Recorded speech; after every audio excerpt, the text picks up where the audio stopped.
El mundo ha cambiado más en los últimos 10 años que los anteriores 40. El sistema educativo escolar sigue siendo el mismo desde hace 200 años. Es sorprendente, pero ese sistema fue creado para llevar gente a las fábricas. Pero hoy, en esta nueva economía, no está funcionando.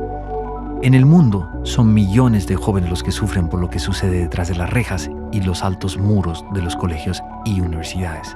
Y es por esto que decidí investigar junto a mi equipo de antropólogos, psicólogos y neurocientíficos al sistema educativo. Entre ellos, los que dicen ser los mejores y muchos de ellos son los peores. Para así determinar si el sistema educativo actual beneficia o más bien afecta el desarrollo humano de esta época. Vale, ¿y a ti te gusta el colegio? No. ¿No? ¿Por qué? Porque es que hay veces la comida es muy mala y los profes muy regañones. Y para mí casi que ninguno me aguanta. El único que me ama es el profe de educación física porque me gusta mucho el deporte y corro rápido, entonces soy el que mejor le cae bien. El sistema educativo se montó con la revolución industrial y seguimos exactamente igual. Es decir, se enseñaba a la gente para que trabajara en fábricas. El sistema educativo, las fábricas y los coles se montaron al mismo tiempo. Y lo que se pretendía es que la gente no pensara o que pensara lo menos posible y sobre todo que no se equivocara, porque el error estaba castigado en una fábrica. El sistema educativo es un gran entramado de poder que va preparando e indoctrinando para el día de mañana a los futuros ciudadanos y que va aclimatándoles a lo que después van a tener que soportar habiendo desensibilizado esos efectos. Por ejemplo, el soportar el hostigamiento, la burla, la exclusión, el mecanismo de chivo expiatorio. Y muchas veces los niños en el sistema educativo lo que aprenden es que el mundo es una selva donde funciona el sálvese quien pueda. Esto prepara a un futuro ciudadano indiferente respecto a las injusticias sociales y que tampoco va a reclamar para sí la solidaridad de los demás. Por tanto, prepara a un individuo mucho más maleable, más manipulable y más aislado y con la sensación de que nadie está ahí fuera para crear una red de solidaridad conmigo. Creo que todavía los sistemas educativos están en el modelo arcaico, antiguo, de hace siglos atrás, cuando la competencia era memorizar, aprender a leer y escribir, o sea, las inteligencias más lingüísticas y racionales. La tecnología va aumentando, el mundo va cambiando rápido. El sistema educativo de Colombia se ha quedado estancado en el mismo de hace 40, 50 años. Los cambios han sido mínimos. Ha habido por parte de algunos gobernantes un gran énfasis hacia la inversión en construcción de infraestructura física, que es importante. Pero si se construye el coco, la infraestructura, pero no se cambia el sistema desde adentro, seguiremos igual. Las competencias en liderazgo, las competencias en economía naranja, las competencias en ciencia, tecnología e innovación han sido totalmente relegadas del sistema educativo. Yo pienso que la educación en el Uruguay y en el mundo está en crisis, como tantas otras cosas. No encaja demasiado, al parecer, con las exigencias del hombre contemporáneo. La realidad es que cada ser humano es diferente. Entonces, ¿por qué los gobiernos quieren utilizar un sistema para educar a todos de la misma manera? Insatisfecho con los resultados, nos seguimos por varios países para constatar si es que uno o todos los gobiernos están cometiendo el mismo crimen. La manera que te califican aquí es el ser, el soy, hacer, decidir y saber. Ya no es por lo menos el que te evalúan si sabes, sino el cómo eres. Y si estás mal tú. No estás mal lo que has aprendido, lo que haces, estás mal tú. Siempre tuvimos el tema de la integración sensorial con los compañeros, ¿no? Porque es muy sensible a los sonidos o a las texturas y hay cosas que lo irritan mucho y la profesora nunca entendió por dónde iba la cosa. Falta de preparación y conocimientos del sistema educativo me ponen barreras, y no solo a mí, a muchas personas con discapacidad, porque vuelvo y te repito, el desconocimiento hace que nos hace más difícil la vida educativa a las personas con discapacidad. Este es uno de los casos que nosotros tenemos de indisciplina dentro del colegio, pero este chico nos ha sorprendido mucho con la capacidad que tiene y eso nos demuestra a nosotros que si le abrimos los espacios a nuestros jóvenes, los espacios necesarios, ellos pueden demostrar sus grandes capacidades. Cuéntales un poco de las cosas que has hecho este año. Bueno, este año yo y un grupo de compañeros hicimos lo que es un robot controlado a través de Bluetooth por una aplicación que creamos y programamos también el robot para que pueda hacer las rutinas que hace. Pero realmente para mí el sistema educativo en Colombia fue digamos que ir y nadar contra la corriente toda la vida. ¿Dónde falla el sistema educativo en Colombia? Yo creo que en la estandarización, es que todos los seres humanos somos distintos y el sistema no solo falla ya en Colombia, sino que es que yo creo que todo el planeta viene evolucionando y lo único que no evoluciona es el sistema educativo. Hice en particular años de matemática y nunca logré entender un ejercicio. Y yo veía que no podía hacer los mismos avances que mis compañeros. Y bueno, como que siempre era la típica excusa de no le gusta estudiar, es floja, no quiere. Y bueno, yo me la creí toda mi vida, digamos, del tema de que no, sin matemáticas no se podía. Como que el colegio me hizo creer de que yo, sin saber matemáticas, sin entender los ejercicios, no iba a poder ser alguien en la vida. No es que sea tan indisciplinado, sino que me aburro rápido de las cosas, digamos. Sí. Me aburro. Y lastimosamente aquí en el colegio nosotros no tenemos los espacios adecuados para brindarle a él la educación que él necesita, porque él debería tener ahorita una educación a nivel técnica. Yo sufría las horas del colegio porque tenía que estar sentado escuchando algo que sabía, pero que no me motivaba, nunca me motivó. Me pasé todo el colegio castigado, me pasé todo el colegio, me reñían en el colegio porque era intranquilo, porque no me sentaba. Llegaron a atarme a la silla, o sea, una profesora llegó a atarme a la silla para que estuviera en la silla cuando no estaba castigado. Llegaba a mi casa y mi madre me reñía porque era un niño indisciplinado. I think sometimes the educational system doesn't work for everyone is because we're trying to make one system work for every individual, and every individual is different. Yo no soy una persona creativa cuando lo dices como yo, es que todos somos creativos y el sistema educativo nos mata a todos la creatividad. Entonces, cada uno tiene unas pasiones que el sistema educativo mata y mata esa posibilidad y esa confianza de ser creativo, pero yo creo que todos los seres humanos somos creativos. One of the principles in Finnish education that it is both personalized and at the same time it is collaborative. So you get some individual support to support that type of learning that the child needs, and at the same time you are promoting cooperation inside the classroom. That is actually something that I've noticed that in many countries you make children to compete against each other, and again that's very harmful when it comes to education. Mi experiencia en el colegio fue muy poco grata. Realmente las docentes, las personas que trabajaban allí su herramienta pedagógica era el terror, era el miedo, era una apología más que todo al pensamiento racional y no a la creatividad, a explotar tus capacidades y tus potencialidades. Cualquier niño que no te ponga la atención enseguida, lo que te está demostrando es que la metodología que tú estás usando no es la adecuada. Por tanto, una de las cosas que habría que trabajar es la especialización hacia una línea u otra. Los de pensamiento visual trabajan mucho con esquemas y son los que acaban viendo interacciones y acaban viendo las cosas de una determinada manera que se integra, mientras que los del hemisferio izquierdo lo que pretenden, lo que procuran es buscar la lógica interna de las cosas. The Finnish educational system is doing a big difference from my daughter because she gets special needs education before the school starts, and she gets help, and I mean they don't see her as a problem. She has some problems with her learning and her memory, but I mean she's still very happy and she enjoys going to school. She's not afraid of going to school as she was in the United States. El psicólogo Howard Gardner nos dice que hay diferentes inteligencias múltiples. El enseñarle a todos de la misma forma definitivamente hace daño.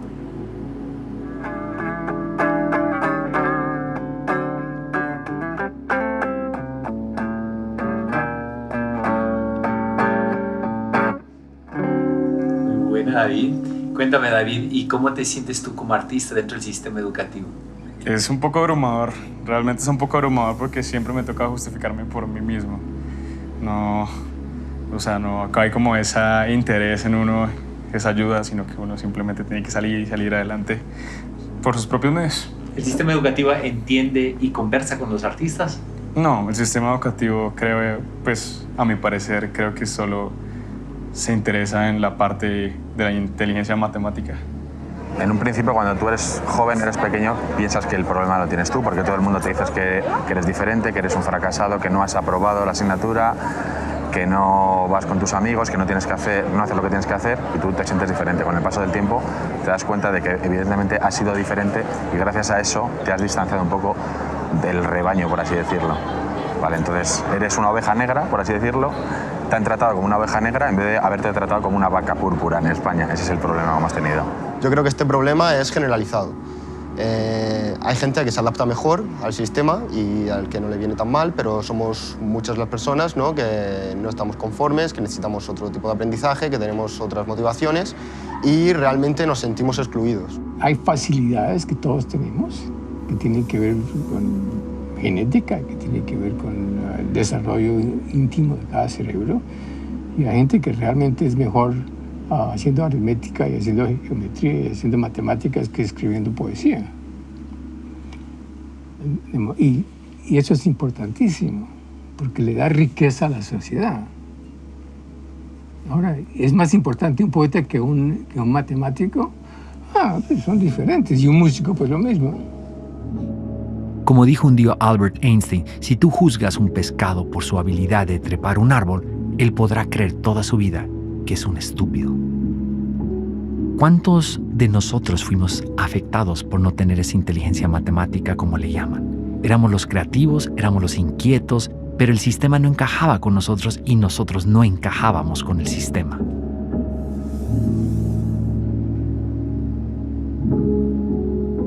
En casi todos los países, una gran parte de los maestros son consecuencia de un fracaso profesional. Es por esto que hay tantos maestros teóricos y muy pocos prácticos. Sin embargo, ellos son los que más posibilidades tienen en lograr una mejora inmediata dentro del sistema. Después de haber entrevistado a varios de ellos en los diferentes países, me doy cuenta que la mayoría de los maestros no son felices.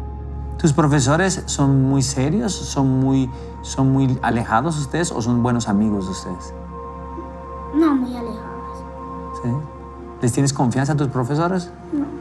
Oscilo entre la culpa, digamos, entre no haber hecho lo suficiente y el orgullo de haber hecho algunas cosas bien. Pues, por ejemplo, mi caracterización del profesor universitario era anfibio cultural, fósil viviente, partera del futuro. Obviamente esa consigna no me la aprobó nunca mi equipo, pero además era tan de malas que decía fósil viviente y levantaba la vista y ahí mismo le caía sobre un fósil viviente. ¿Qué desmotiva profundamente a los docentes, a los maestros bolivianos? Yo creo primero la falta de reconocimiento de su rol en la sociedad, y eso repercute o se ve en un salario mínimo, en un salario que es insuficiente para poder trabajar. Por ejemplo, un director de un instituto tecnológico gana $500.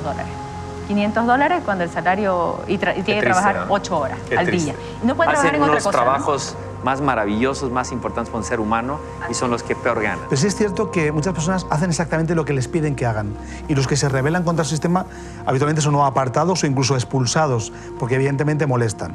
Yo creo que están todos frustrados, o en la mayoría de los casos frustrados, porque no pueden dar su mejor versión. Se tienen que ceñir al guión que les han puesto para que hagan exactamente lo que esperan de ellos. Por tanto, yo creo que la frustración es tan grande en los alumnos como en los docentes. Los docentes están calificados en general poco entusiasmados por razones sociales, culturales y porque han dejado de ser el ícono de la excelencia en una sociedad.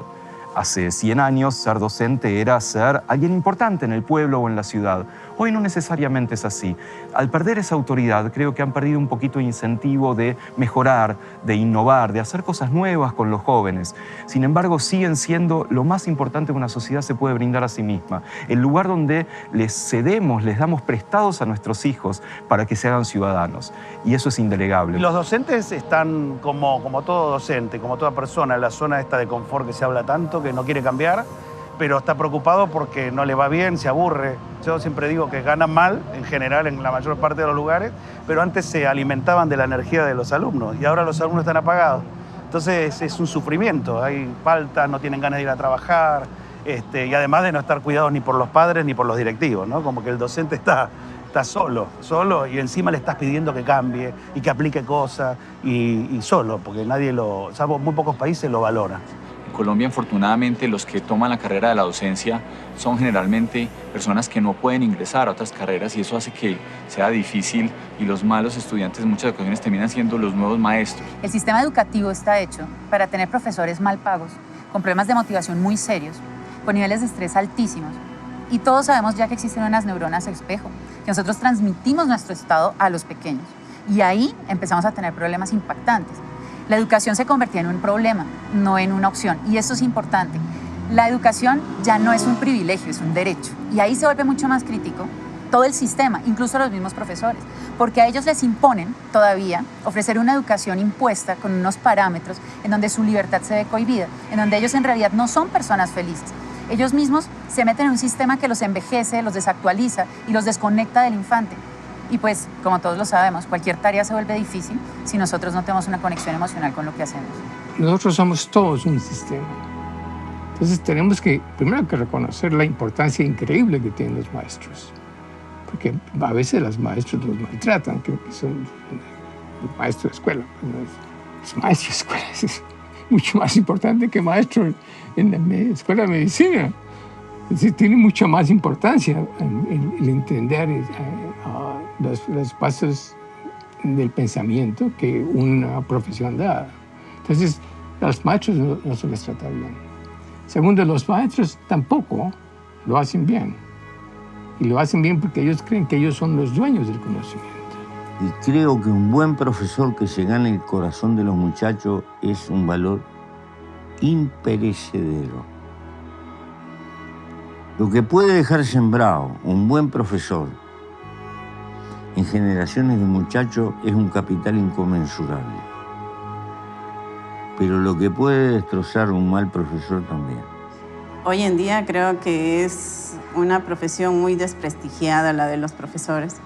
Creo que ya no es lo mismo como cuando hace algunos años atrás, cuando el profesor era la máxima autoridad, ¿no? Lastimosamente ahora somos culpables de muchas cosas, ¿no? Si el alumno es mal alumno, es culpa nuestra. Si el alumno se vuelve un pandillero, un maleante, es culpa nuestra, ¿no? Entonces, lo que no se dan cuenta en la sociedad es que nuestro trabajo es tan delicado que nosotros construimos. Yo siempre digo esto, ¿no? Nosotros como docentes construimos vida. Los arquitectos pueden hacer edificios, los zapateros zapatos, pero nosotros como docentes armamos, construimos, creamos vida, creamos personas que mañana van a estar dentro de una sociedad. Entonces, creo que las personas no se dan cuenta la magnitud tan grande de la cual es nuestra labor profesional, ¿no? Como docentes. Do they make good money? No, not at all. They are just paid middle. It's not the money is not the motivation. It is actually it's so much about the a very autonomous academic profession. Teacher profession, it's quite valued. People trust us teachers, and we are, if I may say, we are highly educated. All the teachers, they have at least master's degree in their subject area, and they also have studied a lot of education. And also I'd like to say that we teachers, we have a lot of freedom. Can you teach how you feel too? Yeah, definitely I can. I really can. You're totally autonomous. Yeah, I would say that. Of course, we have some common goals by the administration, school administration, but we really can decide whether to have tests or not. We can evaluate our students without tests if we want to. So it used to be a 2-year seminar, and at that time it was transferred to the universities. So it became a 5-year education at the university and focusing on education. So I think the teachers are the biggest asset in Finnish education system. Well-motivated, experts of learning, and they assist us in the ministry more than what we can do for them. Do they make good money? Average money. Bueno, en mi opinión, así, con mi experiencia, yo creo que lo más interesante es que ellos te dan como la libertad de tú poder hablar en la escuela, te sientes más libre y los profesores es como otro, te sientes como diferente en las escuelas, sí, en mi opinión, que he estudiado en España y también en Ecuador. Y te sientes muy bien también al escuchar al profesor, te hacen sentir como parte de ti, porque eso es lo que tiene Finlandia, que te hacen que el profesor no es más ni el estudiante es menos, es que son ellos, todos son iguales. Por ejemplo, aquí a los profesores se les llama por su nombre, no es como profesor o así. Entonces, son los mismos derechos tenemos todos. Well, I think the atmosphere is very free, and I feel like I can talk to teachers freely, and there is no kind of step between me and the teacher. Me queda claro que Finlandia tiene uno de los mejores sistemas educativos del mundo, y eso lo logran a través de sus grandes maestros.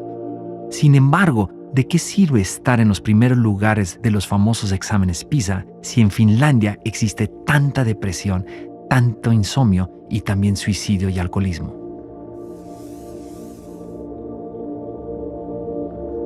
Los conflictos entre los padres y los maestros cada vez son más severos. Los padres exigen una educación diferente para sus hijos. Sin embargo, los maestros también tienen su razón y les dicen, esas cosas debes enseñarlas tú en tu casa.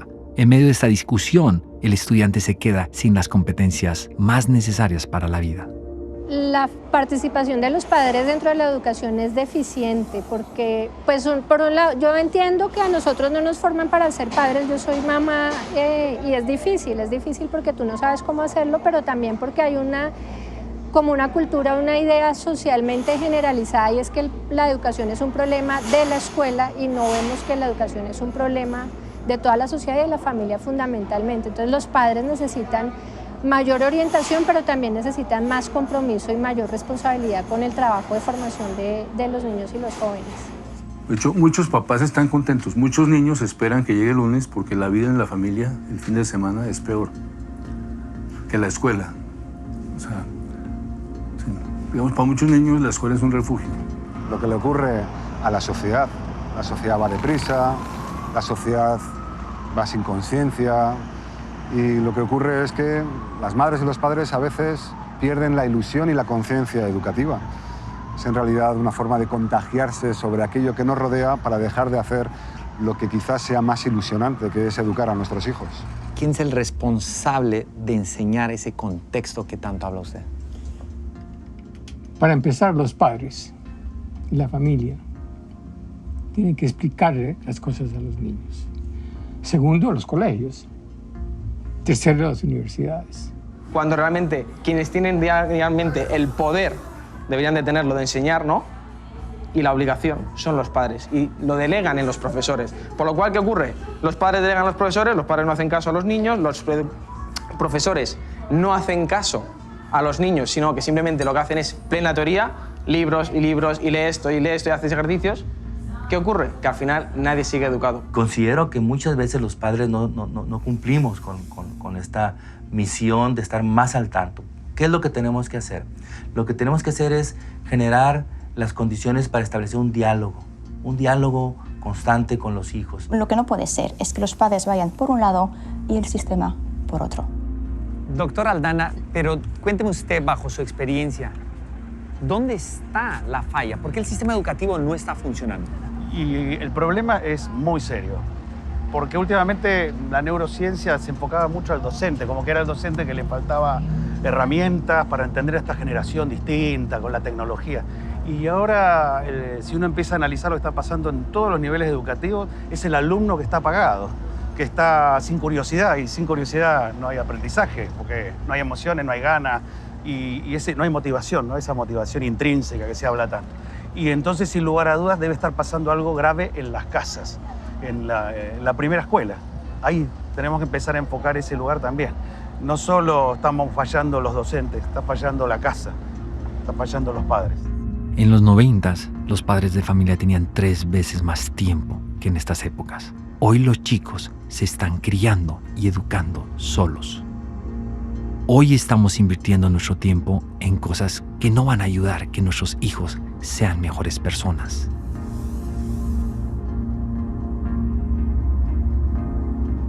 Buscar la respuesta y la ciencia con respecto a las tareas era nuestra misión en esta ocasión. Cuéntame, ¿te gusta hacer tareas? No, ¿Por qué? no, porque hay veces las llevan para el lunes y entonces todos peleamos con la profe, déjenos descansar el fin de semana y a la profe le entra por este y le sale por este. A ella no le gusta poner mucho tarea. El tema de los libros aquí en las escuelas de España es terrible. Es que a mí me avergüenza, me resulta inhumano, porque hay niños pequeños de 8 y 9 años que van con libros de 25 kilos cada día para el colegio, no los dejan en el colegio y vuelven a casa. Y también te quiero comentar esto. Es increíble cómo un niño que está estudiando desde las 9 de la mañana hasta las 6 de la tarde, en España se estudia así, luego tiene que tener deberes para después de las 6 de la tarde. ¿Me quieres decir dónde está la época de niños para ellos? People think that Finns don't have homework at all, but of course there is some homework. It usually lasts half an hour, 15 minutes to complete the homework. I don't like homework because homework is sometimes very long. Sometimes it's pretty fun, you know, like write your own story. Es curioso, pero mientras los padres de familia piden más y más tareas para sus hijos, ellos solo están enfocados en sus grandes ocupaciones y en el hacer dinero. Los niños son una esponja cuando se trata de aprendizaje, pero tienen que aprender de acuerdo a sus habilidades y su pasión. Pero aún así, tienen todo el derecho de disfrutar su niñez. Yo sufrí mucho y pasé mucho estrés, sobre todo. Era muy buena estudiante, estudiaba mucho, pero cuando venían los exámenes era como una ansiedad, como un agobio de no dar la talla, de no sacar las notas, y yo recuerdo noches de llorar en casa, de llorar porque veía como que no era suficientemente buena para sacar las calificaciones. Y lo que peor llevaba era eso, el esperar las notas, el que yo valiera lo que valía una nota. ¿Cómo se sentía a esa edad ser la mejor estudiante del salón? Se sentía muy mal, porque al momento de dar los exámenes, todos me pinchaban en la espalda, auxilio, auxilio, y tú tenías que ser la mala, como que solamente eras tú la que sabías. Y a veces tenías que entrar en complicidad con los maestros, porque salían a veces los maestros, me vas a avisar quién se portó mal.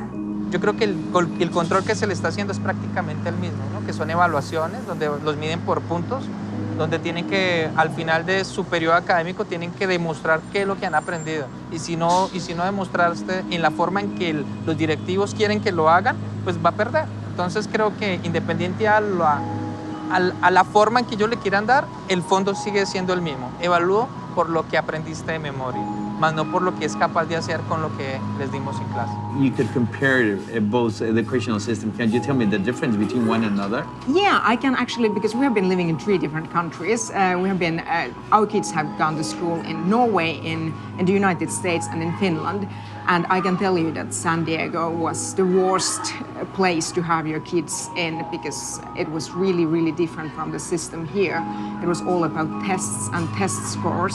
Lo mismo que yo he sufrido y que yo sufrí en su momento, lo estoy viviendo hoy con mi hijo mayor. Mi hijo mayor es una persona muy sensible, con 15 años, y también me viene a casa llorando, diciendo a veces que no vale para nada, que él no sirve para estudiar, incluso, y me emociono porque me ha llegado a decir que es un inútil, simplemente porque no es capaz de sacar a lo mejor las calificaciones que en el colegio se les pide. Por lo tanto, después de un montón de años, el sistema sigue exactamente igual. Los países asiáticos, especialmente como Singapur, que hoy es el sistema educativo número 1 en el mundo, tienen una problemática muy seria. Están haciendo competir demasiado a los estudiantes. Es por eso que aquí existen centros comerciales llenos de tutores y escuelas para que los chicos puedan lograr los objetivos en la escuela. Fuimos a preguntar al ministro de Educación de Singapur qué es lo que está pasando, por qué exigen tanta competencia y por qué tienen estudiantes tan estresados. Obviamente, una vez más, no recibimos ninguna respuesta. Y lo curioso es que los maestros de Singapur tienen absolutamente prohibido hacer declaraciones sin permiso del ministerio. Hemos visto que las calificaciones, los exámenes estresan profundamente a los niños. ¿Cómo afecta el estrés en el cerebro al proceso de aprendizaje? Gravísimo, porque el estrés genera ansiedad y la ansiedad impide pensar. yo creo que están mal, sobre todo para los niños y los adolescentes, porque les estás enseñando que equivocarse está mal y equivocarse no está mal.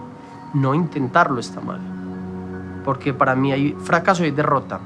Y una derrota ya es un triunfo. Un fracaso es nunca haberlo intentado. Mira, es tan delicado porque cuando se evalúa a todos los estudiantes de la misma manera y con unas evaluaciones profundamente difíciles porque los maestros desafortunadamente creen, ¿sí?, que la calidad de su trabajo pues se puede medir por el fracaso de sus estudiantes en las evaluaciones. Vivimos en una sociedad tan rápida donde pareciera que esta educación bulímica, la que hay que dar mucho contenido y el alumno asume mucho contenido y luego lo dicen los exámenes y las notas, todo esto va en contra de lo que realmente ocurre en el aprendizaje. Yo era un niño absolutamente aficionado, adicto a las calificaciones. Obviamente entendía que ahí no estaba todo, pero si yo perdía una materia, duraba enormemente. Y tener la calificación más alta era una fuente impresionante de motivación.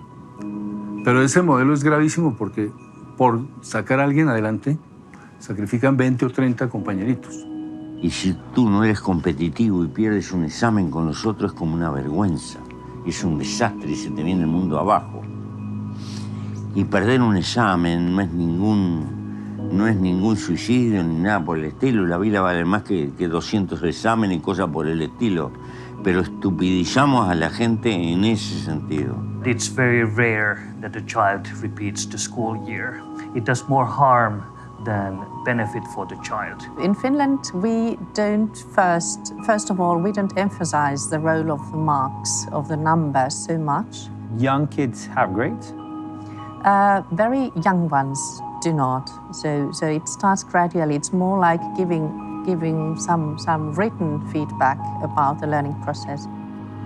Está comprobado que los niños a los cuales no les ponen un número, un valor o una calificación son mucho más felices.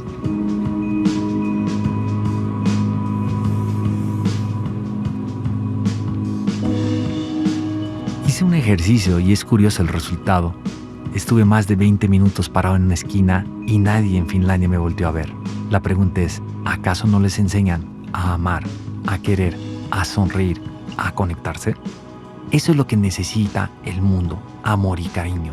Pero también el sistema educativo necesita dar amor y dar cariño. Obviamente las matemáticas son esenciales para la vida, algo básico, pero no creo que sea algo que en lo que yo me tenga que enfocar sí o sí. Por ejemplo, yo veo que en la pintura no necesito números.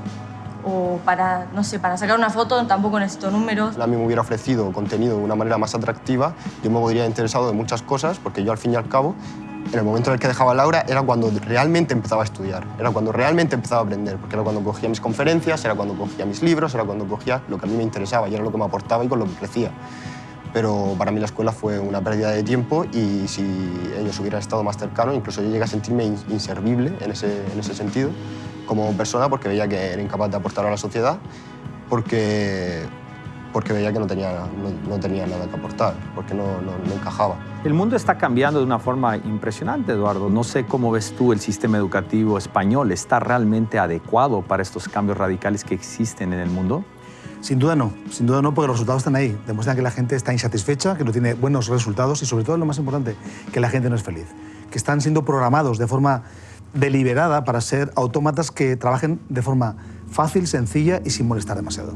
Hoy en día queremos gente creativa, queremos gente que piense, queremos gente que cree empresas o que cambie el mundo. Y lo que hace el sistema es no permitirnos pensar, convertirnos en máquinas. ¿Cómo funcionan las emociones con respecto al aprendizaje? El aprendizaje tiene que ver con la adquisición y el guardar el conocimiento, es decir, la capacidad de reencontrar las emociones. Son una situación mucho más primitiva y muy potente, que simplemente recalca la importancia de algo, pongamos. Entonces uno tiene conocimiento de alguna cosa y no le interesa, lo olvida. Tiene conocimiento de algo que le interesa, es decir, tiene la emoción del interés, que es una emoción. Entonces, si se juntan las dos, entonces no se olvida.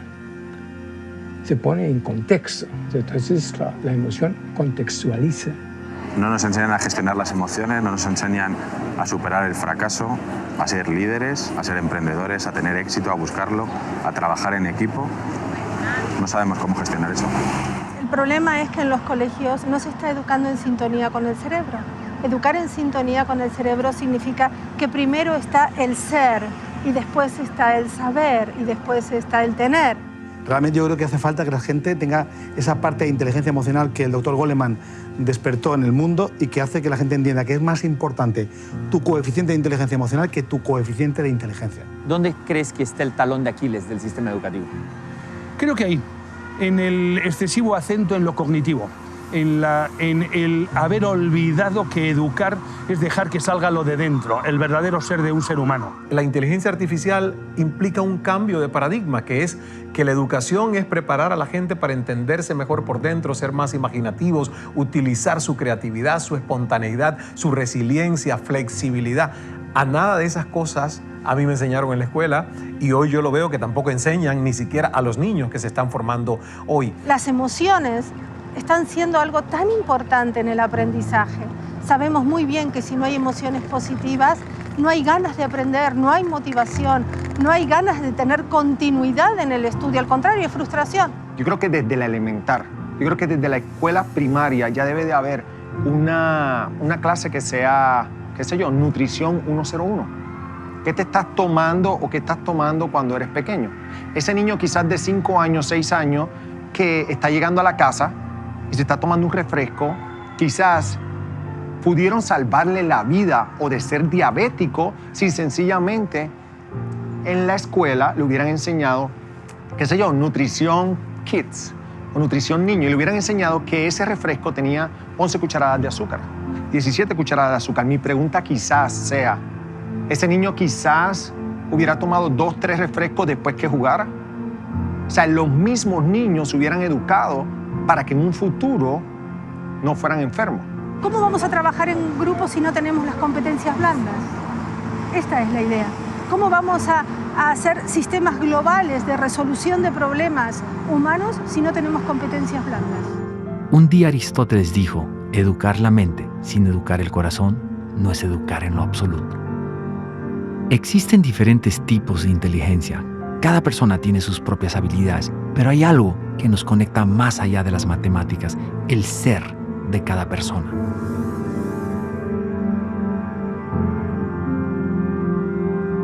¿Qué es esta imagen? Como la profe me imagina. ¿Y qué es? ¿Qué significa? ¿Cómo te imaginas? Con la boca sellada. Un tema que es el TDAH, por ejemplo, es un tema muy cuestionado desde los años 90, donde decíamos que los niños muy hiperactivos, que siempre estaban inquietos, que siempre estaban preguntando, que estaban en otra cosa, en otra historia, mientras el profesor enseñaba. Pues bueno, seamos honestos, eso también fue una moda diagnóstica de toda esa población.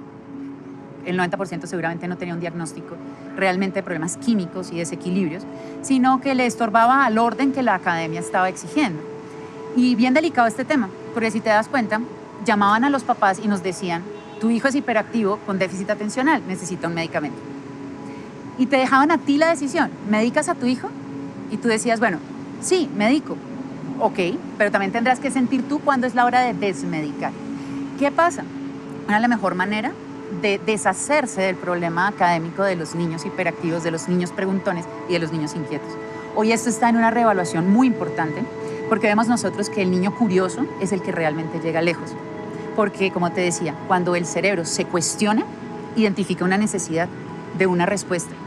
Y el cerebro está hecho biológicamente para aprender. Tenés maestras que están diagnosticando. Entonces, eso acrecenta el estrés y la fatiga en los padres porque ellos mismos te dan un diagnóstico. Su hijo tiene déficit de atención, su hijo tiene hiperactividad, su hijo tiene Asperger. ¿Me entendés? Entonces, ¿qué es lo que pasa? El papá va a internet, busca qué es lo que significa, se escandaliza, se horroriza y no hay la ayuda correcta y concreta.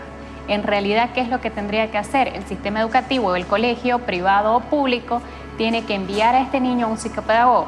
El psicopedagogo hace el análisis correspondiente y tiene que derivar en los especialistas que corresponden. De hecho, nuestro hijo mayor, uno de los mayores, en total reunimos 6, somos una gran familia, pues él estuvo también diagnosticado con trastorno por déficit de atención y estuvo tomando durante aproximadamente un año al menos una medicación, aquí se llama Concerta, y cuando tenía aproximadamente 14 años el chico empezó a sentirse mal y cuando hablábamos con él nos llegó a confesar que no sabía qué hacer, no sabía cómo continuar adelante y que tenía incluso ideas de suicidio, que se quería quitar de en medio, etc. Entonces, claro, pues imaginaros, ¿no? A nosotros nos alarmó muchísimo aquello. Rápidamente dejó de tomar cualquier tipo de cosa y de medicación y de ahí ya nosotros tenemos ese antecedente porque además yo conocía que eso podía ser un efecto secundario de la medicación, con lo cual dejamos rápidamente esto y no queremos que con nuestro hijo pequeño eso vuelva a suceder, con lo cual hemos tenido que sacar también, no lo sacamos, perdona, lo echaron, nos lo expulsaron de ese colegio, ¿eh? De lo que yo me di cuenta es que mi hijo, se llama Borja, era capaz de verse las 3 películas del Señor de los Anillos sin moverse. Se aprendía todos los nombres, controlaba todo, o sea, él fijaba su atención, era una atención selectiva. Ahora, cuando era algo impuesto, el niño se rebelaba totalmente y cualquier cosa le podía dispersar. Entonces no tenía ese problema de atención que a mí me querían vender. Yo fui medicado para tener mejor aprendizaje. Es más, yo solicité la medicación durante una temporada en la que veía que no paraba de repetir y era incapaz de concentrarme en la biblioteca. Pasaba los días en la biblioteca, forzado porque era lo que tenía que hacer, pero detestaba ponerme delante del libro y estudiar. Y siempre estaba con mis ideas, buscando proyectos en mi cabeza, proyectos que a mí me interesaban o con temas que a mí me interesaban y acababa sustituyendo el libro por lo que a mí me interesaba, porque es que era incapaz de centrarme, es que era totalmente incapaz, porque me sentaba delante del libro y lo rechazaba. Aunque yo dedicaba el tiempo, y basaba el tiempo, y entonces yo llego a un punto en el que dije, bueno, pues a lo mejor es que tengo déficit de atención o algo, voy a solicitar estas pastillas por lo menos para tener el título y poder avanzar en mi educación, porque estoy estancado. Y es que no me queda otra, es o termino esta educación y continúo con esto, o directamente me voy a acabar debajo de un puente. No tengo otra salida, voy a acabar con trabajo basura y esto va a ser mi vida y no puede ser. Y eso al final acabó llevándome a una depresión, eso junto a otras cosas acabó desbordando en una depresión que realmente fue lo que me hizo dejar la escuela. Sé que estuvieron cerca de recetarte Ritalina porque eras hiperkinético, ¿sí? ¿Qué piensas tú de eso? Yo creo que la mayor bendición de mi vida son mis padres. Mi mamá apenas le dijeron eso, se paró en la raya y en los colegios donde estuve nunca aceptó eso. Ellos lo que hacían conmigo era que me patrocinaban un montón de actividades extracurriculares como para que yo botara esa energía. Entonces yo hice todos los deportes que tú te imagines. Si yo al mes ya no quería hacer karate sino kung fu, me pasaban. Si al otro día quería montar en bicicleta o karts o motos o tirarme en paracaídas o en parapente, ellos estaban todos esos días patrocinándome como todas esas cosas que me despertaban la creatividad y quemaban la adrenalina de una forma natural. Nuestro hijo tenía demasiada competitividad y que no era sano, que no era normal. Claro, a mí me revelaba eso, porque digo, ¿cómo es eso un problema en un chico que lo que quiere es mostrar su energía, expresarse en el mundo, actuar, interactuar? Y eso no se podrá canalizar de una manera adecuada. So many students on Ritalin and Adderall and all these ADD drugs because a lot of times school is boring and they're only being measured, their value as a student is only measured on standardized tests. When we, at our school, we engage students through hands-on projects. And so when we engage students and they're actively involved as opposed to being a passive learner, when students are actively involved in their education, they don't need those medications as much as traditional schools. Yo pienso que la Ritalina se da cuando el maestro no está utilizando una buena metodología para que ese estudiante aprenda. TDAH desaparece en la medida en que el niño que medita está lo que tiene que estar en el momento, en el instante, y a partir de ahí está plenamente atento. Mi percepción es que si fuéramos una sociedad sana, estos datos deberían ser la primera plana de cualquier periódico todos los días del año. Estamos diagnosticando y medicando a cientos de miles de niños por todo el país simplemente porque el sistema educativo no es capaz de adaptarse a la diversidad en el aprendizaje, y eso es algo que como sociedad estoy seguro que nos vamos a recriminar dentro de 30, 40, 50 años. La cantidad de niños que toman medicación sin necesitarla, medicación psicofarmacológica, anfetaminas, que no necesitan y que va a tener graves consecuencias para su desarrollo en el futuro. Sabemos que como mucho el 4% de los niños puede tener TDA, aunque creemos que probablemente será el 2%. Y sin embargo, 1 de cada 10 niños, es decir, el 10% de los niños españoles va a tomar medicación para el TDA o TDAH a lo largo de su vida escolar. En realidad, en cada etapa evolutiva la atención varía. Un niño que tiene 9 años, por ejemplo, solo tendrá 11 minutos de atención continuada. Un poco aleatoriamente sería la edad del niño sumarle 2. Si tiene 18 años, pues atención continuada serán 20 minutos. En ese momento hay que bajar el nivel de estudio, distraerse, tomar un vaso de agua, caminar, moverse. Aprendemos con el cuerpo, no aprendemos solo con la cabeza. Hay cosas tan interesantes y sencillas y súper económicas como poner una pelota para hacer yoga en vez de una silla, o poner unos elásticos en las 2 patas de los pupitres para que el niño pueda apoyar los pies y hacer el movimiento que necesita. El niño que tiene problemas de aprendizaje necesita moverse para aprender. Y las escuelas les exigen que se sienten y se queden quietos. No es ningún trastorno, eso yo creo que hay que dejarlo bastante claro. Trastorno por déficit de atención con hiperactividad, aunque figura en los manuales del DSM-4, no es más que una descripción de los síntomas, no es ningún trastorno. Entonces yo creo que ahí hay una especie de, es mi opinión personal desde luego, una especie de confabulación entre el sistema educativo y las grandes farmacéuticas para tapar con una droga síntomas y que el niño quede más o menos tranquilo sentado en una silla. ¿Tu profesor es tu enemiga? Sí, porque me imagino con la boca cerrada.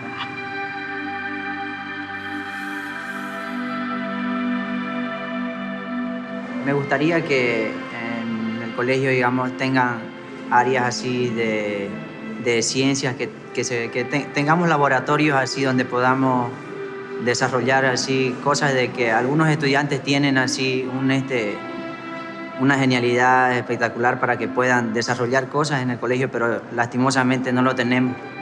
Pues ir a la universidad y estudiar desde 3 años a 5 años y luego un posgrado me parece súper estúpido, porque la verdad la información que te están dando, tal vez cuando acabes la universidad ya no sirva para nada. Y no te están enseñando lo que realmente necesitas saber, que es saber dónde buscar la información útil y aplicarla rápidamente con ciertas estrategias para que esto te funcione. Entonces terminas la universidad, no sabes nada porque todo lo que te enseñaron ya pasó. Yo creo que se sienten obligados a tener buenos resultados porque al final se les mide por la nota o por la calificación que consigan, pero no motivados para seguir aprendiendo. Creo que realmente el sistema no les permite que tengan ilusión por formarse, simplemente hacerlo porque es lo que esperan de ellos. Es como una especie de deuda que tienen con su familia o con el resto de personas para que sean aceptados o sean reconocidos de alguna forma. Kids really don't care how much you know. They want to know how much you care about them. And if you build a relationship with the kid, they will do the learning on their own. Que estamos observando que los sistemas educativos del mundo están pensados desde el mundo de los adultos, creando una realidad a los niños que le es realmente totalmente ajena.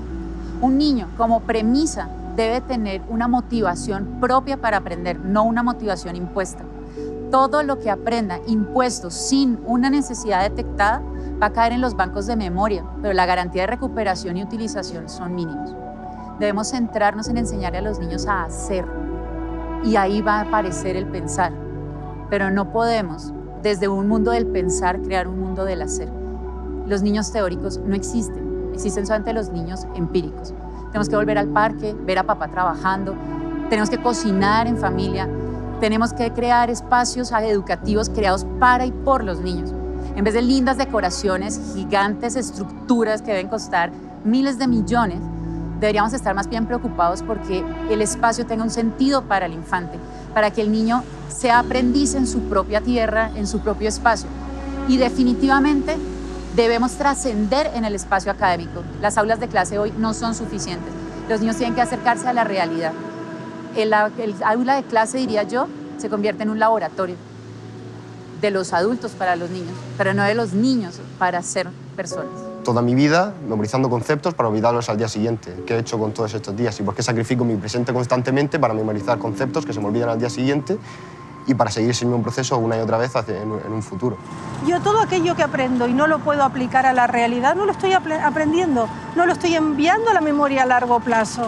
Es decir, pedirle a los alumnos que hagan un examen o que memoricen y que luego no sepan cómo aplicarlo a su vida. Yo creo que hay que terminar la clase, el día, preguntando cómo van a aplicar esto que aprendieron hoy y que lo hagan en grupo. En primer lugar, lo más importante es la motivación. El niño lo que tiene que estar es despierto y atento porque el estímulo, es decir, aquello que va a aprender, sea algo que le motive. Si no tenemos esa motivación, si el niño no está en modo juego, va a ser muy difícil que su cerebro se concentre. Y esa fase de concentración es fundamental porque el niño no aprende nada en lo que no está concentrado. En segundo lugar, es importante que el niño experimente, es decir, que el niño desarrolle algún tipo de interacción o de juego con aquello que queremos que aprenda, porque de esa manera su cerebro va a integrar la información con otros conocimientos que el niño ya tiene.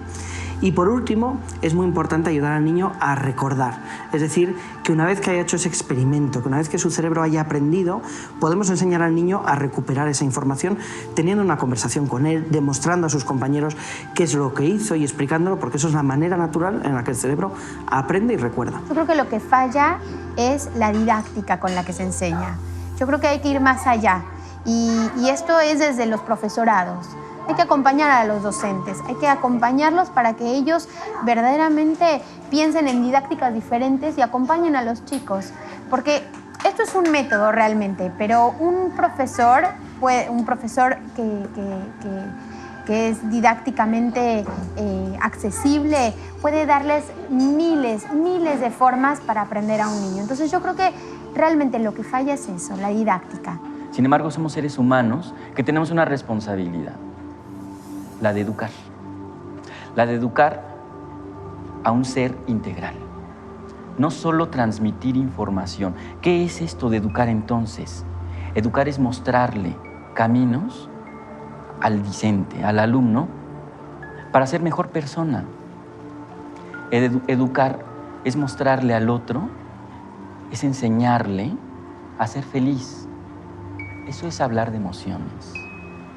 A veces nos alejamos y miramos el tema de lo afectivo y de lo emocional como un tabú y entonces nos circunscribimos a operaciones y fórmulas matemáticas, a teorías sobre la mente y el funcionamiento cognitivo o a procesos de ingeniería.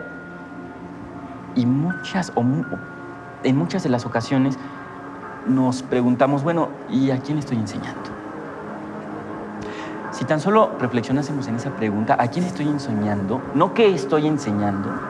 Esa sola pregunta me lleva a la persona del otro. Me lleva al ser, a la existencia del otro. Desde mi punto de vista es muy importante poner en contexto, tanto motor como emocional, el conocimiento. Si no, se olvida. Y estábamos hablando que cuando uno termina escuela primaria y secundaria, lo que uno recuerda es más o menos el 15%. Es decir, el 85% se perdió. ¿Y por qué se perdió?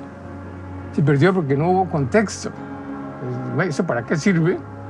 Entonces, si no sirve, pues... Hay un principio del cerebro. Lo que el cerebro no se ha preguntado, no lo puede responder.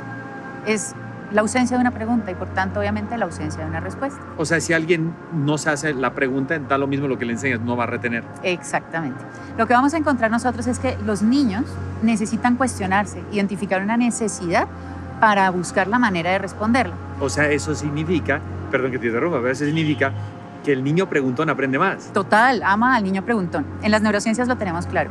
Un cerebro que peca por exceso siempre será más adaptativo que el que peca por falta. Los niños juiciosos, de hecho, no son lo mejor. ¿El homeschooling es un reemplazo del colegio? No es un reemplazo del colegio. Empezando porque homeschool no es llevar el colegio hacia la casa. El homeschool es un estilo de vida donde el aprendizaje es fundamental para la familia porque cualquier espacio tú puedes aprender. ¿Dónde es el daño más fuerte que está cometiendo el colegio a los niños de hoy? En tantas cosas, pero yo pienso que en su parte psicológica y en su parte, digamos, de autoestima, porque la mayoría de los chicos no cabe, o sea, el colegio tiene un molde establecido. Si tú no cabes dentro de ese molde, o te adaptas o sales. Y entonces eso en parte hace que los niños salgan muy lesionados de este sistema educativo. Un chico que sale desplazado de hasta 5 o 6 colegios es porque no estuvo dentro de ese molde. Entonces, cuando ya llega a una opción como homeschool, ya está muy lesionado. How many years do you think our country needs to reform their educational system? At least 10 years, 20 years, even 40 years, as what's been going on in Finland. I mean, you start reform and it takes time. Very seldomly you can make a difference in 4 years in the office. Uno educa cuando enseña a juzgar. Y el juicio tiene que ser cuidadosamente formado. En algún momento se diseñó en 8.000 páginas toda la primaria con instrucciones para el maestro. Tal clase usted hará esto, usted verificará tales resultados. O sea, se le quitó como la potestad al maestro de planear activamente su trabajo. Se le entregaron guías. En las pruebas internacionales de educación, Argentina no le va bien, al igual que el resto de los países de la región. Estamos todos juntos ahí en los últimos de la fila y es una especie de mal ejemplo de hermandad latinoamericana, no es lo que queremos que suceda. Pero Argentina tiene otro componente que es más grave que no le vaya bien, que es la dispersión de los datos, lo que llamaríamos la inequidad, lo que llamaríamos la falta de homogeneidad en el sistema educativo. Y eso es lo que me parece que tenemos que enfocar. Las políticas públicas de educación, por supuesto, tienen que apuntar a mejorar el nivel educativo, pero sobre todo tienen que apuntar a acortar la brecha entre los que están bien y los que están mal. Por tanto, nuestro sistema argentino, con grandes virtudes y enormes falencias, me parece que tiene que apuntar a formar mejor a los profesores, ser más federales, llegar hasta los pueblos, llegar hasta los lugares donde la educación se quedó en el siglo, con suerte, XIX y en algunos casos XVIII, y tenemos que llegar al siglo XXI. Requerimos una acción coordinada de políticas sociales encabezadas por la educación relevante al emprendimiento y al mismo tiempo unos países seguros con gran confianza de inversión. Porque si usted tiene gran confianza de inversión, le da oportunidades a los jóvenes, pero si usted no tiene una educación universal relevante al emprendimiento, entonces esa confianza de inversión se desvanece, porque no puede avanzar en escalas de competitividad por falta de juventud educada. En Colombia no hay un sistema educativo, hay un mercado educativo y pues dentro de eso hay intentos de construir pedacitos de sistema.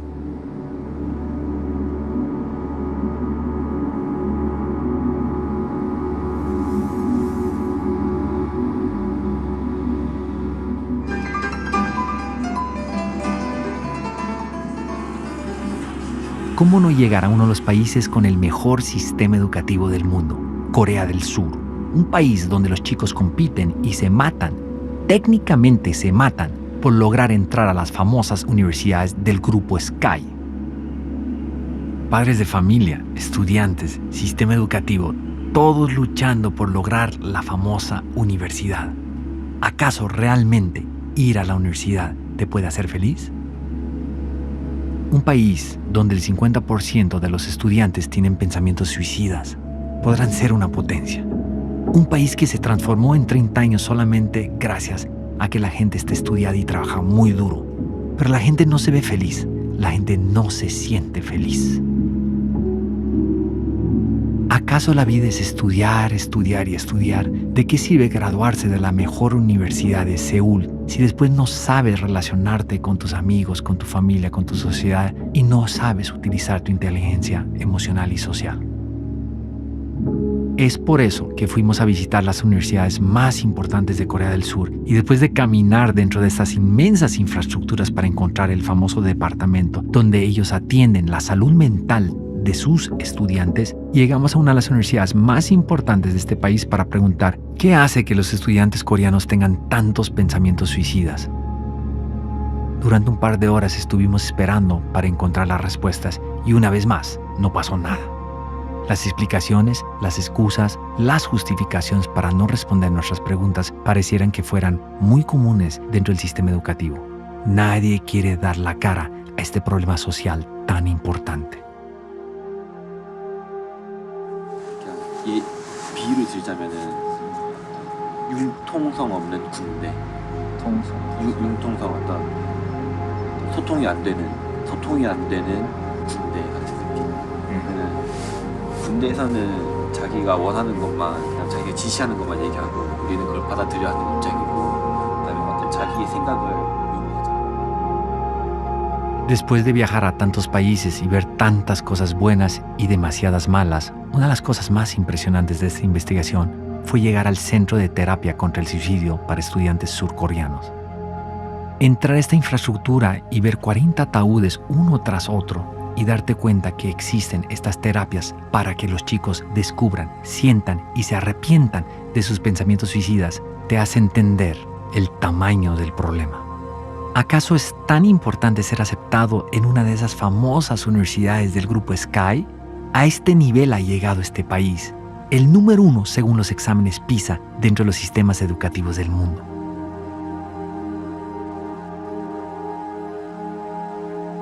Esta terapia te lleva al borde del sentimiento de lo que es suicidarse.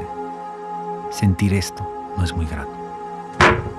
Sergio era un chico de 16 años de edad que se declaró abiertamente gay, se declaró como bisexual y tenía a su pareja en el colegio. Fue discriminado, acosado por sus docentes, directores y psicóloga en el colegio por un beso que se dio con su pareja. Finalmente Sergio es perseguido, acusado por acoso sexual por parte de los padres de su pareja, quienes fueron obligados por parte del colegio a colocar esta denuncia penal para que su hijo continuara en el colegio y terminara sus estudios. Sergio fue considerado uno de los mejores estudiantes del colegio. Después de presentar su IFEX, ganó la beca por ser Pilopaga, que está aquí en el Ministerio de Educación. Esto lastimosamente ocurre después de su fallecimiento. Escuchar el relato de esta madre, de este estudiante que se suicidó por todo lo que vivió dentro del sistema educativo, no fue nada fácil para mí. Después de nuestra investigación, fue terrible descubrir que en el mundo se suicidan en un solo día entre 3 a 4 estudiantes gracias al maldito acoso escolar.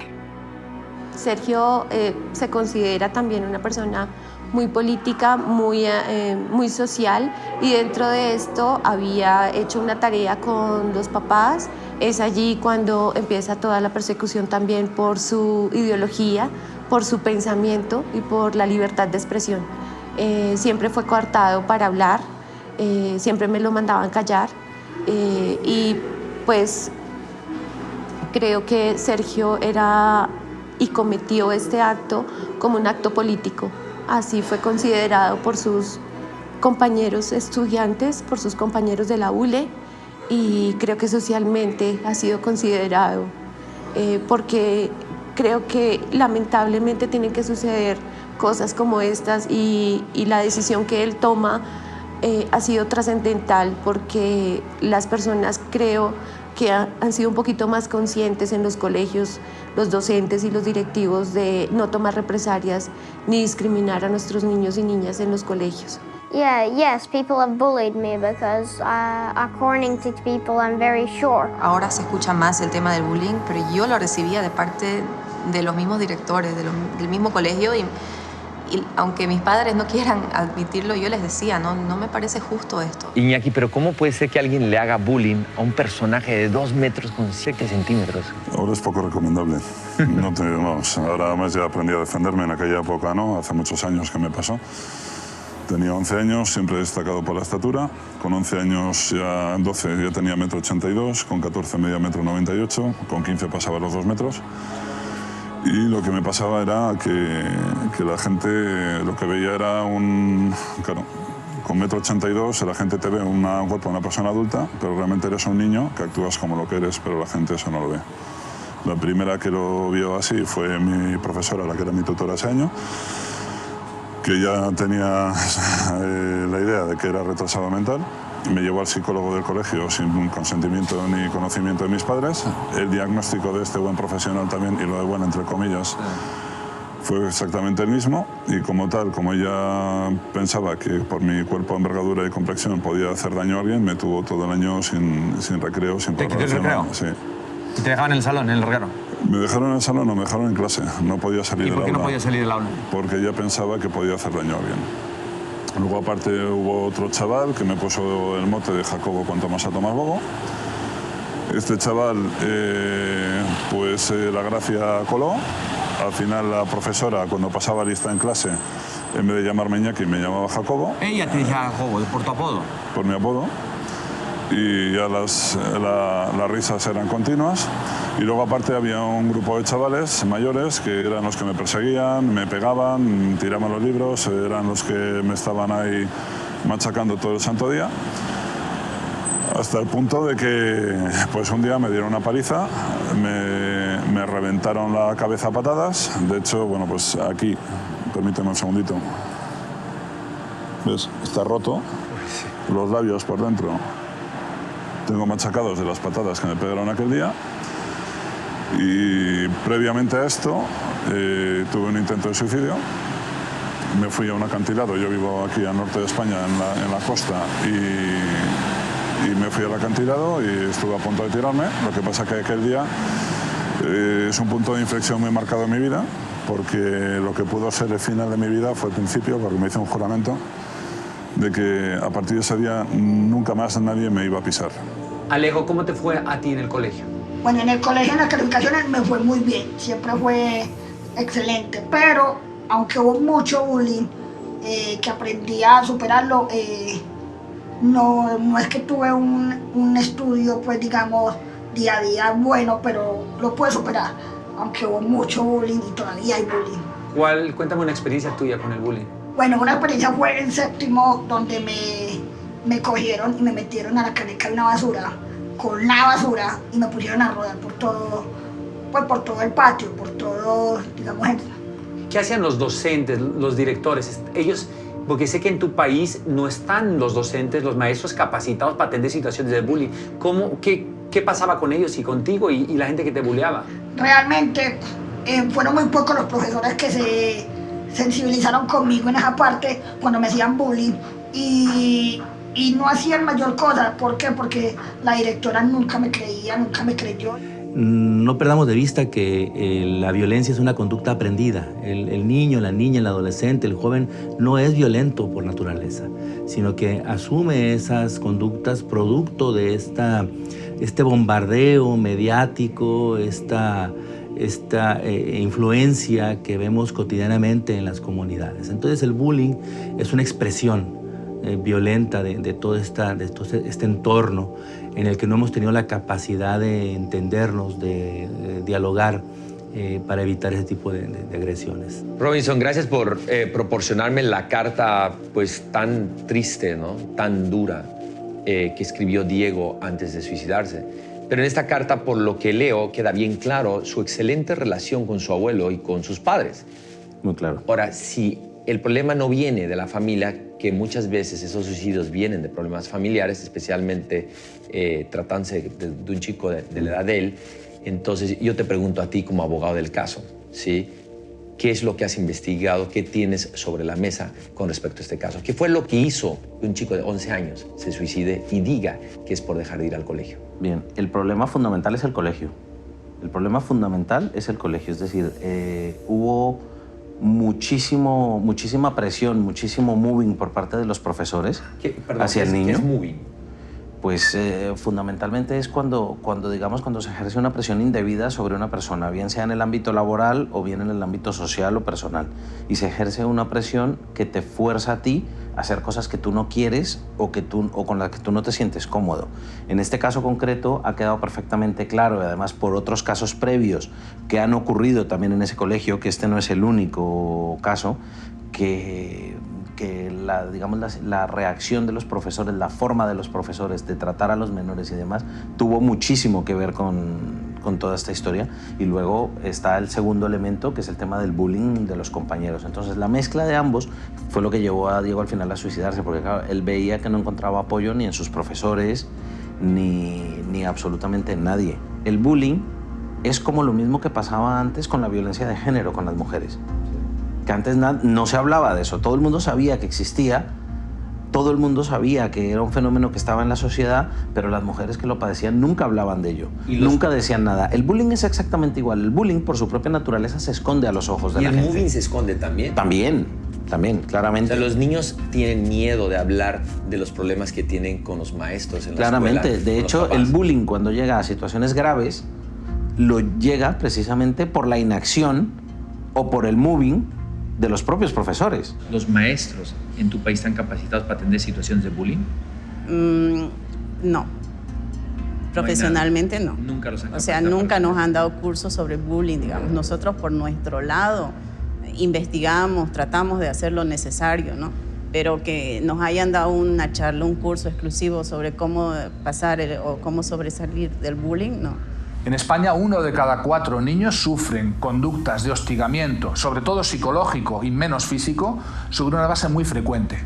1 de cada 4 son cientos de miles de niños que van todos los días a la escuela descontando en su cabeza que algo malo les va a pasar, que sufren problemas de ansiedad, somatizaciones, y algunos de ellos sufren problemas de estrés postraumático que están siendo confundidos con problemas de hiperactividad, porque dicen que estamos atacando a la docencia, al sistema, etc.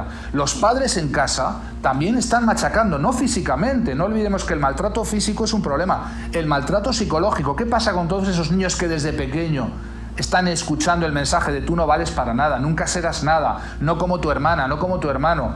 El garbanzo negro, el chivo expiatorio de la casa, se convierte después en más frecuentemente víctima porque es más vulnerable. Son formas de acoso. ¿Qué tienen que ver con el acoso escolar? Que esos niños ya vapuleados en esos entornos después son más vulnerables a que compañeros de estudios ataquen a estos niños porque sencillamente tienen su resiliencia destruida, tienen su autoestima destruida, no son capaces de hacer frente. De alguna manera son unas víctimas más fáciles, más económicas. El mobbing escolar es la dinámica de acoso que sufren los niños desde que empiezan en la maternal hasta que se egresan de la universidad y que tiene que ver con situaciones de hostigamiento recurrentes a manos de profesores, a manos de compañeros, a manos de todos aquellos que se convierten en depredadores para estas víctimas. ¿El Ministerio de Educación de España tiene capacitado a los colegios y a los docentes para atender estos casos? No, no existe una capacitación ni en el sistema de enseñanza de los profesores o maestros, no hay asignaturas que expliquen cómo luchar eficazmente contra el acoso escolar, tampoco hay protocolos eficaces porque se está haciendo una intervención reactiva. Cuando hay casos de acoso escolar se empieza entonces a hacer algo y la única forma de erradicar el acoso escolar es prevenir, es medir, es preguntarle a los niños frecuentemente qué están sufriendo, qué conductas reportan como muy frecuentemente. Y claro, eso significa darse la mala noticia de que en todas las aulas en España tenemos casos de acoso escolar. ¿Y en los colegios privados hay alguna diferencia? No, los colegios privados tienen una diferencia y es que como viven mucho más de su imagen pública, suelen tapar mucho más los casos y al taparlos y al pasar el tiempo producen víctimas mucho más graves, con secuelas psicológicas mucho más intensas y casos que terminan judicializándose porque a las familias no les queda otro remedio que pasar a la acción judicial. Hicimos todo lo posible por contactarlos para que nos den una entrevista y no fue posible. Yo creo que escapar. Primero a nivel mental, creo que una persona se encierra en sí mismo.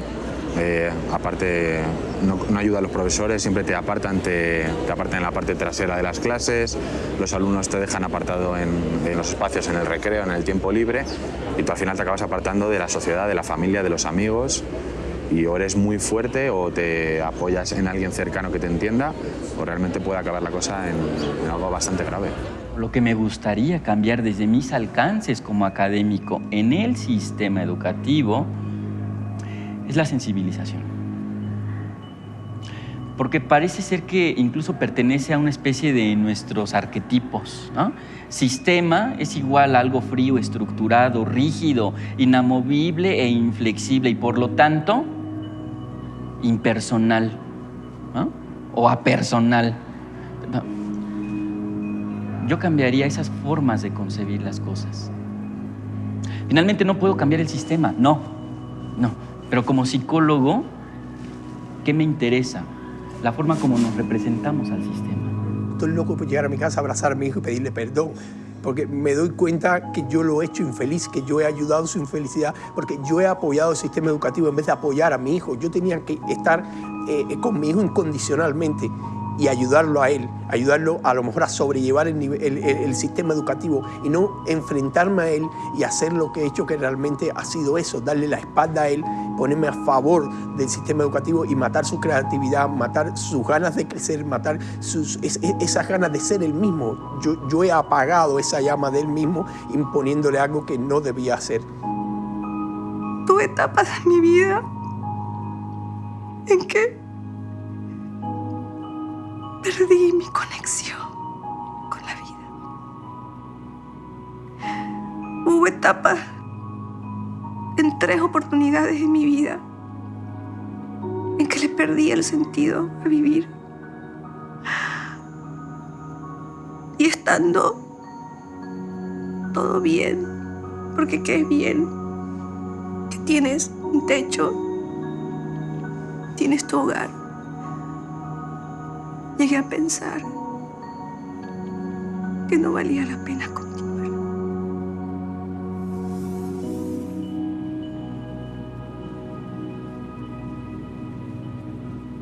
3 a 4 suicidios por acoso y presión escolar al día.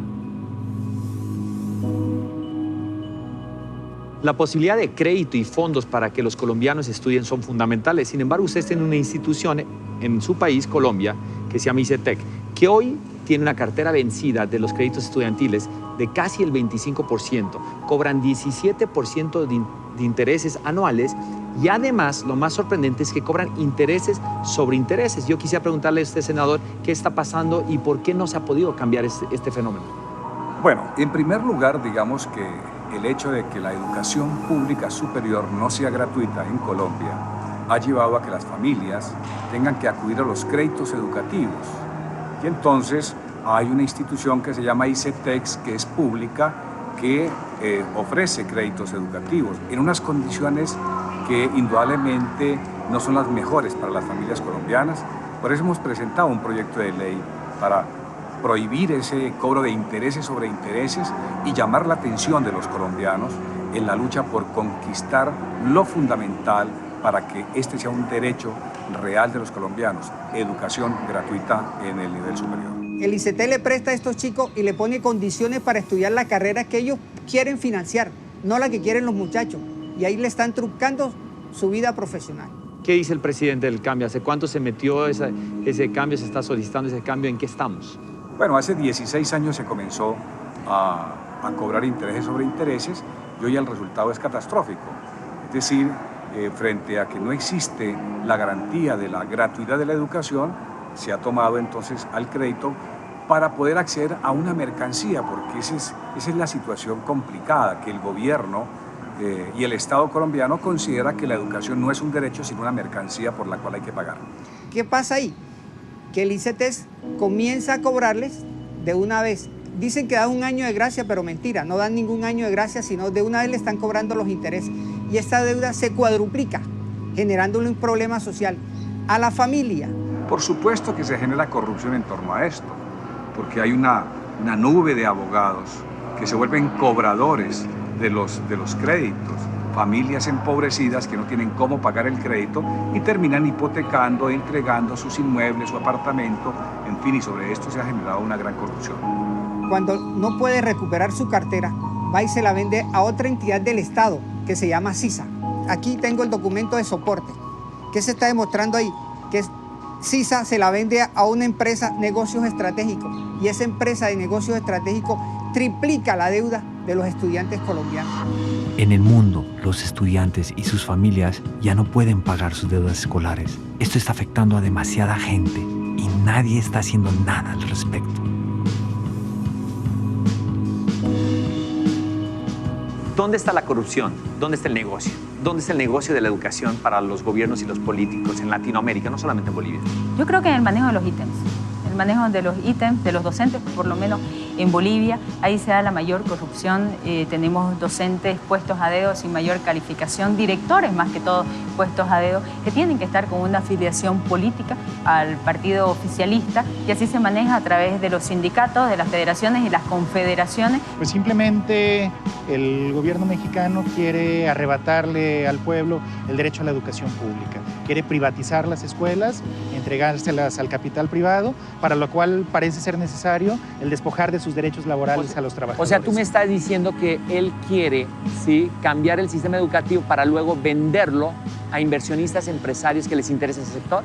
La privatización de la escuela pasa por su desmantelamiento.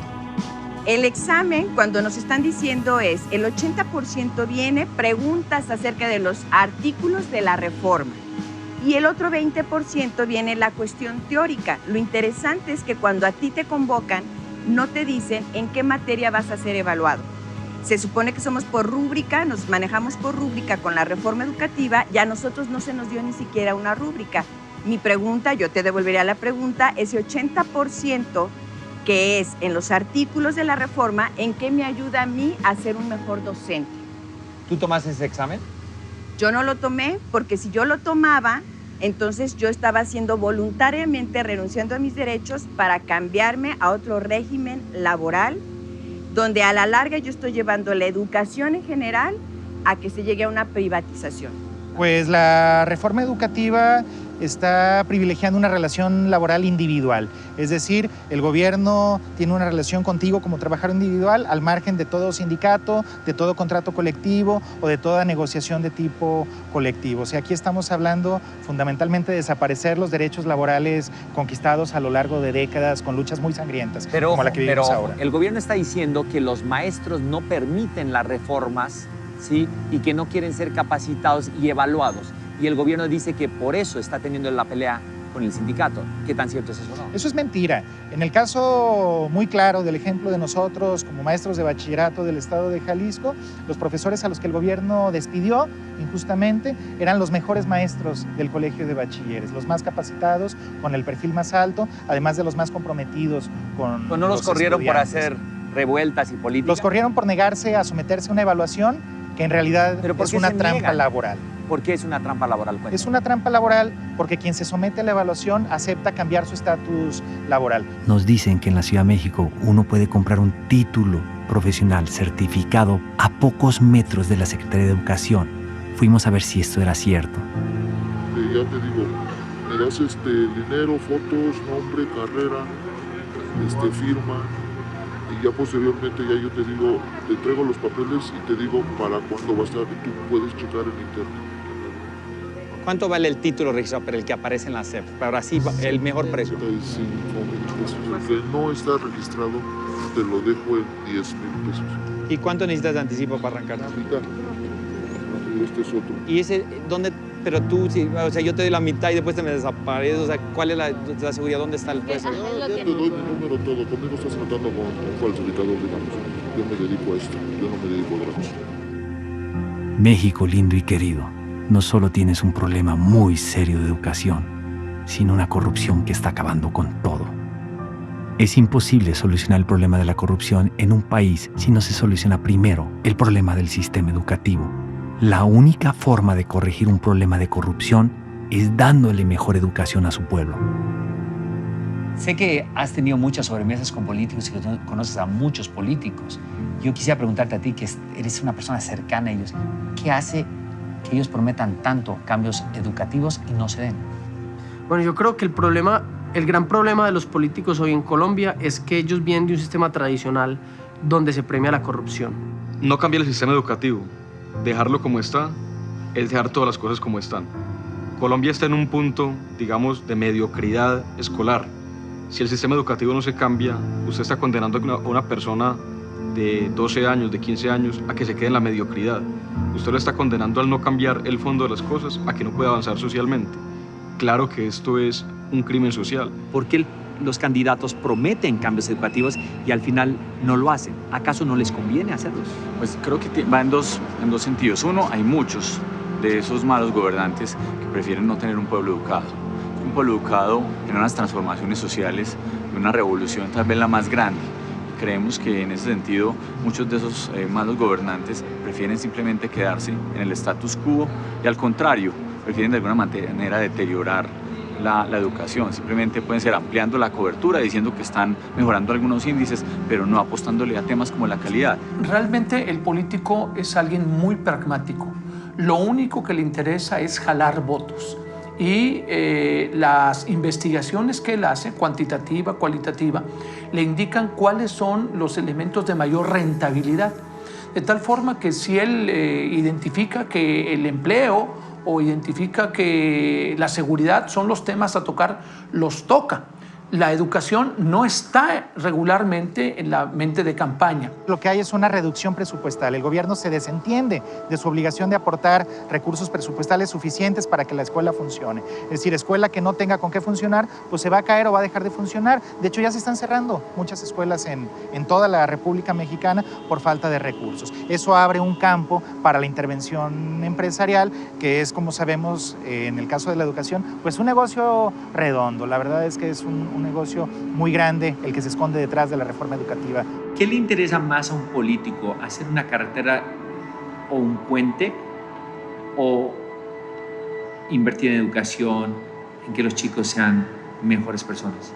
Lo que le interesa a un político, aparte puede construir puentes, carreteras y educación, lo que más le interesa es su imagen.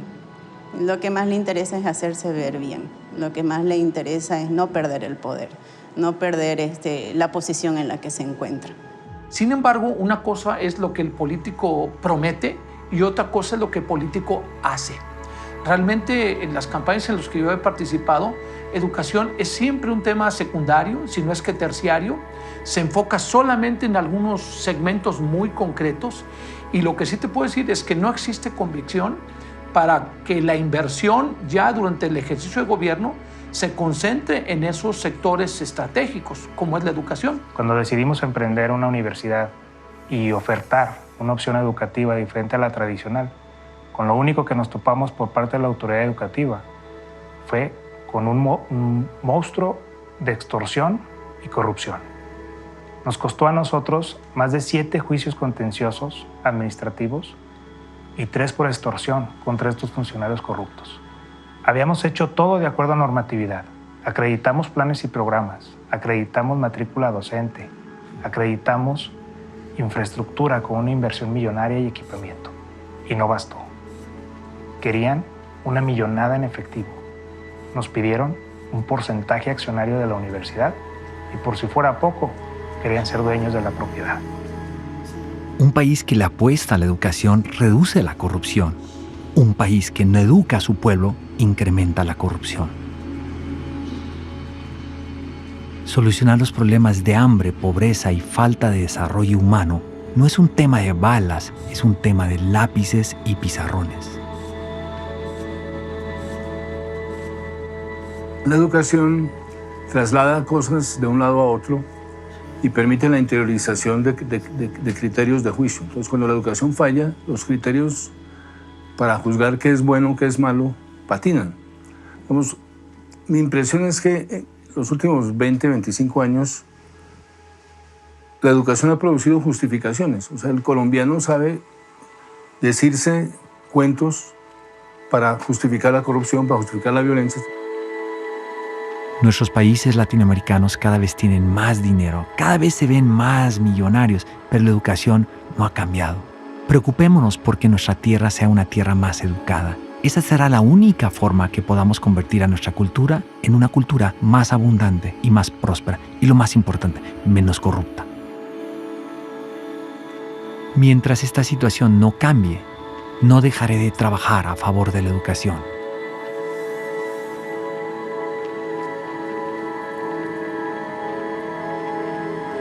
Fuimos muy, pero muy lejos a buscar las respuestas y soluciones para el gran problema que tenemos en el sistema educativo a nivel mundial. Un problema que conforme pase el tiempo y mientras sigue el mismo sistema educativo, seguiremos afectando a nuestros hijos y otras generaciones, por qué no pensar que hasta nuestros nietos. Qué tristeza que teniendo la solución encima de la mesa, no hagamos nada al respecto. Mientras el sistema educativo, que lo somos todos, no nos hagamos responsables y exijamos ese cambio a nuestros gobiernos, seguiremos cometiendo un crimen llamado educación. Paquidermo. Malo. Obsoleto. Arcaico. Analfabetismo emocional. Retos. Una basura. Cárcel. Atraso. Babel. Calabozo. Desprestigiado. Deprimente. Cerrado. Triste. Antiguo. Fracaso. Cognitivo. Lamentable. Autocomplaciente. Una ilusión. Caos. Es un crimen total.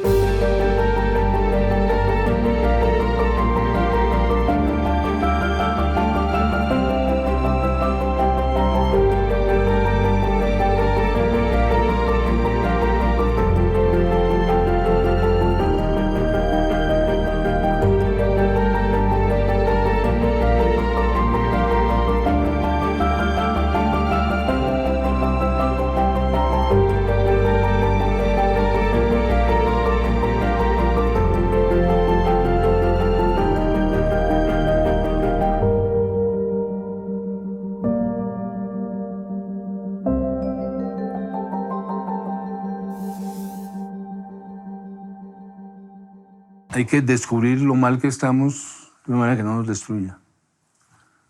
Hay que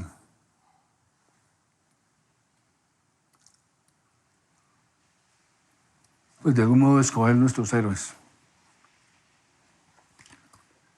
Hay un poema de Borges muy lindo, dice: ¿dónde están los héroes? Ya no los hay. Pero dice: tranquilos, ya pasará el tiempo y aparecerán los héroes.